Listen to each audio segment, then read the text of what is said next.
Knicks Nation, what's going on, everybody? Thank you for tuning in, and I just want to say thank you to you guys personally. I want to thank you guys for the opportunity.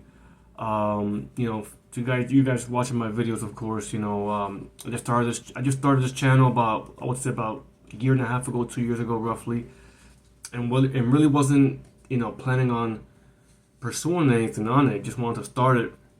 Did a couple videos here and there, but nothing crazy.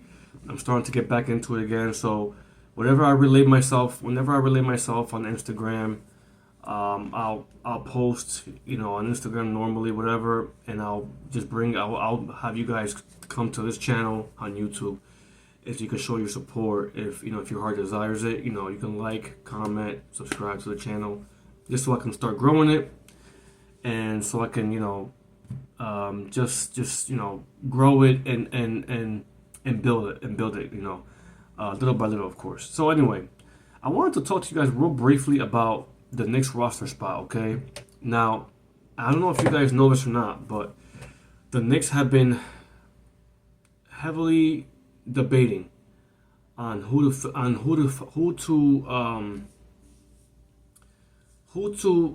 fill in that roster spot, the last spot, okay? And obviously, we have three guys that I'm aware of that basically,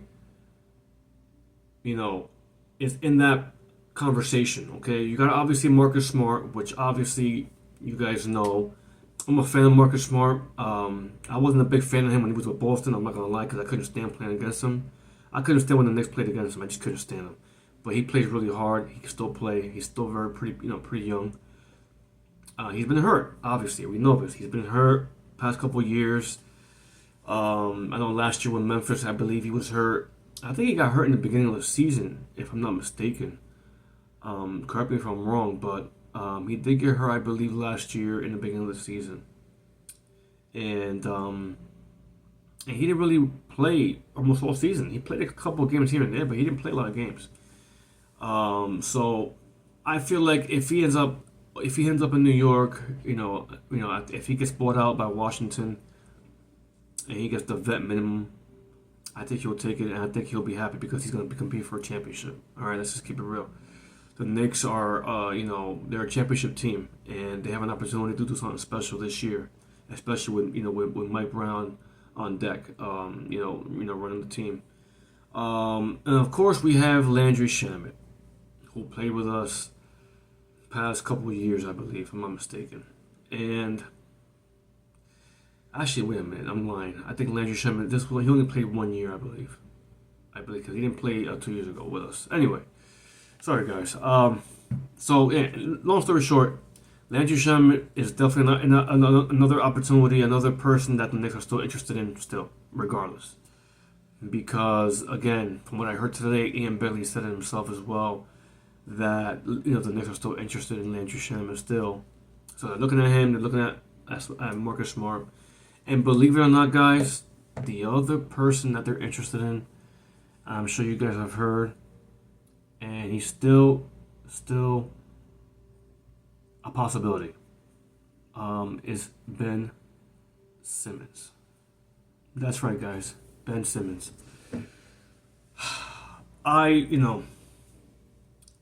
It's funny because Ben Simmons used to be really good in his first 3 or 4 years of playing basketball in the NBA when he was with Philly.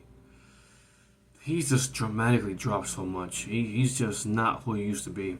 And I think a lot of it has to do with the fact that he's been injured and the fact that he guy like that, you would think, I believe he was a number 1 pick, I believe. I think he was a number 1 pick. Let me know in the comments. I forgot. But the point is that he was so good in college, okay? And he goes to the NBA. First 2 or 3 years, pretty darn good. Looks good. And all of a sudden now, for the past, I don't know how many years, 4 or 5 years, he's been horrible. He's been horrible. Defensively, he's gone down. He obviously doesn't score because he doesn't know how to shoot, or he's scared to shoot, whichever one you prefer to pick. Because, seriously, you're in the NBA, man. You can't do a layup. Seriously. So, anyway, that's another option that the Knicks have. So, with that being said, I'm curious to know what you guys think. As far as who the Knicks should pick in this last spot, this 15th spot. If I had to pick again, I would pick Marcus Smart out of all three. That's just me. Let me know what you guys think. I prefer Marcus Smart because his defensive abilities. Guy can shoot the 3-pointer, and like I said, he spreads the floor. He doesn't really play in the inside. He's usually on the outside. Outside the 3-point line. So I don't know. I would prefer him out of Landry Shamet and Ben Simmons. Now, Landry Shamet would be my second choice, of course, because obviously he played with the Knicks and he was pretty good, and especially in the second half. In the playoffs, a couple of games in the playoffs, he played very, very well. And I'm a fan of Landry Shamet. I really am. I'm a big fan of Landry Shamet. But if I had to pick, player-wise, who can give us the bigger boost and stuff like that on both ends of the floor, I would pick Marcus Smart. That's just me. So let me know what you guys think. All right. Like I said, leave a comment below, like the video, make sure you subscribe to the channel if your heart desires it. And I appreciate you guys, man. I really do. Thank you so much for the opportunity. And I'll see you guys soon. All right. God bless. Take care. Let's go New York.